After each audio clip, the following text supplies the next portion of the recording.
अभी तक केस में सीबीआई ने 31,000 पेज कोर्ट में फाइल किए हैं और 294 विटनेस यानी कि गवाह एग्जामिन किए गए हैं। ईडी ने लगभग 162 विटनेस को एग्जामिन किया है और करीब 25,000 पेज फाइल किए हैं। इन सारे विटनेस और कागजों को मिलाकर मुझे क्यों गिरफ्तार किया गया है? मेरे नाम सीधे सीधे 4 स्टेटमेंट डाले गए हैं, यानी कि लगभग 4 स्टेटमेंट ऐसे हैं जिनमें अरविंद केजरीवाल जी के नाम का जिक्र है और उन्होंने कहा कि मैं ये चारों स्टेटमेंट्स के विषय में आपके सामने बात रखना चाहता हूं। पहला स्टेटमेंट मनीष सिसोदिया जी के तब के सेक्रेटरी सी अरविंद के विषय में था। उन्होंने कहा मेरा नाम 4 जगह आ रहा है। सबसे पहले हैं सी अरविंद। सी अरविंद मनीष सिसोदिया के सेक्रेटरी थे। उन्होंने यह बयान दिया कि एक दिन वह मेरे घर में मेरी मौजूदगी में मनीष सिसोदिया जी से उनके कुछ एक्साइज के डॉक्यूमेंट्स हैंडओवर किए, यानी कि सी अरविंद को मनीष सिसोदिया जी ने सीएम साहब के घर पे कुछ एक्साइज के डॉक्यूमेंट्स हैंडओवर किए। उन्होंने यह नहीं कहा कि कुछ पैसे दिए, ऐसा कोई आरोप नहीं है।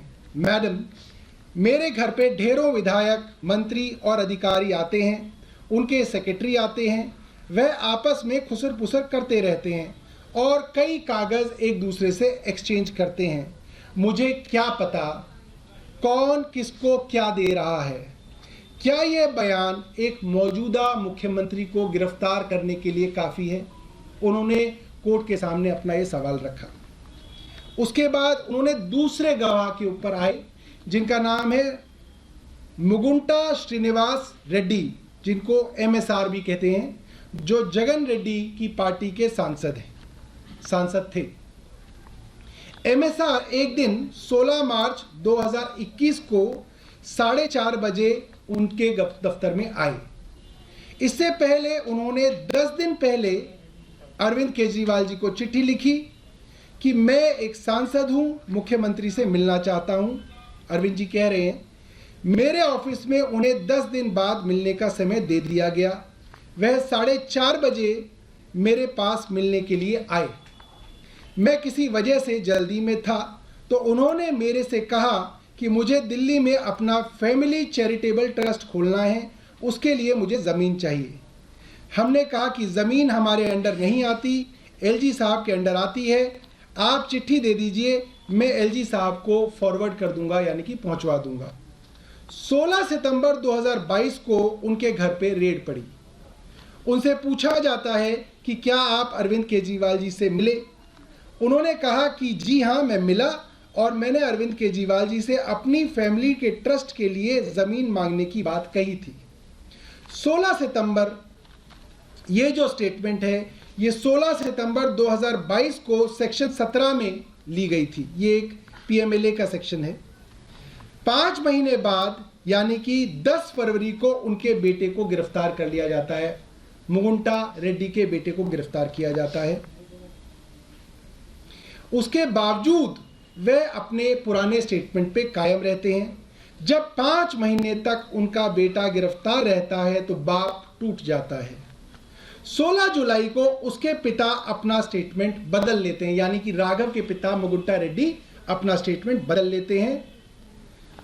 बीच में ईडी के लॉयर ने फिर से अरविंद केजरीवाल जी को रोकने की कोशिश की, हल्ला गुल्ला हुआ। अरविंद केजरीवाल जी ने कहा राजू जी, मैं आपका आशीर्वाद चाहता हूँ। Mister Raju, I need your blessings, please मुझे बोलने दीजिए। और फिर किसी तरीके से दोबारा अरविंद जी ने अपनी बात शुरू की। उन्होंने कहा 16 जुलाई को अपना बयान वे बदल लेते हैं। एक बाप अपने बेटी की गिरफ्तारी के बाद अपना बयान बदलता है और 18 जुलाई को उनका बेटा छूट जाता है। उसके बाद उनका और कोई नया स्टेटमेंट रिकॉर्ड नहीं किया जाता। जो बयान बार बार हो रहे थे उनमें कोई भी बयान अरविंद केजरीवाल जी के खिलाफ नहीं था, इसलिए बार बार नए बयान लिए गए।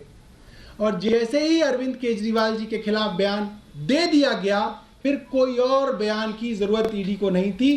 बाकी सारे बयान जो है कूड़े के कचरे के डब्बे में, और इस बयान को ईडी जो है कोर्ट के सामने पेश करता है। उसके बाद और कोई स्टेटमेंट नहीं लिया जाता। बयान पे बयान हो रहे थे, पर जब तक वो मेरे साथ मेरी मदद के बयान दे रहे थे जिसमें मेरे खिलाफ कुछ नहीं था, तब तक ईडी को उस पर एतराज था। और जैसे ही वह मेरे खिलाफ बयान देते हैं, उनका बेटा छूट जाता है और उनके और बयान लेने बंद हो जाते हैं। और 3 अक्टूबर को उनका माफीनामा हो जाता है, यानी कि वो सरकारी गवाह अप्रूवर बन जाते हैं। ईडी और केंद्र सरकार का मिशन कामयाब हो जाता है। अब तक मैंने 2 गवाहों के विषय में बताया, अब मैं तीसरे गवाह पे आता हूं। फिर अरविंद जी ने कहा इनका मकसद साफ है, ईडी का मकसद साफ है, वो केवल और केवल मुझे फंसाना चाहते थे। सेक्शन 50 में 3 स्टेटमेंट हैं, तीनों बराबर हैं। उनमें से एक स्टेटमेंट को कैसे तवज्जो दी जा सकती है? Each statement carries equal gravity. क्या जांच की गई है और इनमें से एक सही है, बाकी गलत हैं? इस निर्णय पे ईडी कैसे पहुंची? इस निर्णय पे कोर्ट कैसे पहुंचेगा कि अगर 3 स्टेटमेंट सेक्शन 50 में ईडी ने एक ही आदमी से ली है, वो अलग अलग हैं, तो एक ईडी को उठा ले उस स्टेटमेंट को और वो कोर्ट में दे दे कि साहब ये स्टेटमेंट सही है क्योंकि ये अरविंद केजरीवाल के खिलाफ है, ये 2 स्टेटमेंट अरविंद जी के साथ है इसलिए ये खारिज है। इसकी जांच कोर्ट कब करेगा, कैसे करेगा? अरविंद जी ने ये सवाल कोर्ट के सामने रखे।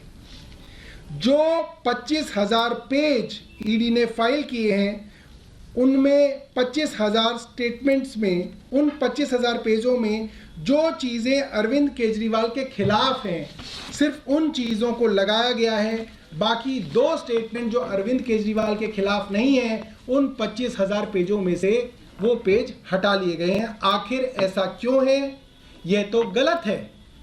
कोर्ट के सामने तीनों स्टेटमेंट लाए जाने चाहिए ताकि कोर्ट इस चीज को डिसाइड करे कि कौन सा स्टेटमेंट कोर्ट माने और कौन सा स्टेटमेंट कोर्ट ना माने। इसके बाद अरविंद केजरीवाल जी तीसरे गवाह की तरफ बढ़ते हैं, जो मुगुंटा रेड्डी के बेटे हैं, राघव रेड्डी, जिनका जिक्र मैंने किया कि उनको 5 महीने तक गिरफ्तार किया।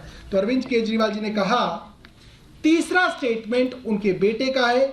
राघव मुगुंटा से 16 सितंबर को राघव मुगुंटा के यहाँ 16 सितंबर को रेड होती है और उनका बयान लिया जाता है। उनका बयान अपने पिता की बयान की तरह ही होता है, जिसमें वो अरविंद केजरीवाल जी के खिलाफ कोई बात नहीं कहते। 10 फरवरी को उनको गिरफ्तार कर लिया जाता है, यानी कि राघव रेड्डी को। उसके बाद उसके 5 बयान लिए जाते हैं। उनमें वह वही बोलता है जो उसने पहले बोला होता है, यानी कि वो अरविंद केजरीवाल के खिलाफ उनको इंडाइट करने का कोई बयान नहीं देता है।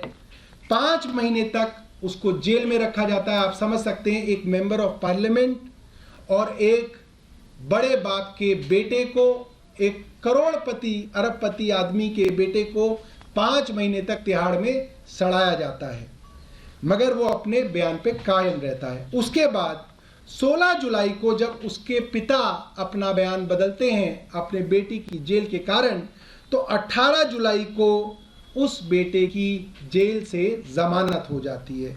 उसके जो 7 बयान हुए, उसमें से 6 बयान अरविंद केजरीवाल के खिलाफ नहीं है। तो आम आदमी पार्टी कई गंभीर आरोप लगा रही है। आप सुन रहे थे सौरभ भारद्वाज को। वहीं दिल्ली शराब घोटाले में सीएम केजरीवाल की ईडी की रिमांड तो बढ़ गई है, लेकिन इस पर सियासी घमासान भी तेज हो गया है। और बीजेपी ने केजरीवाल सरकार पर नया हमला कर क्या हिंट दिया है, ये आपको आगे बताएंगे। वक्त एक छोटे से ब्रेक का हो गया है, आप कहीं मत जाइएगा, बने रहिए रिपब्लिक भारत के साथ।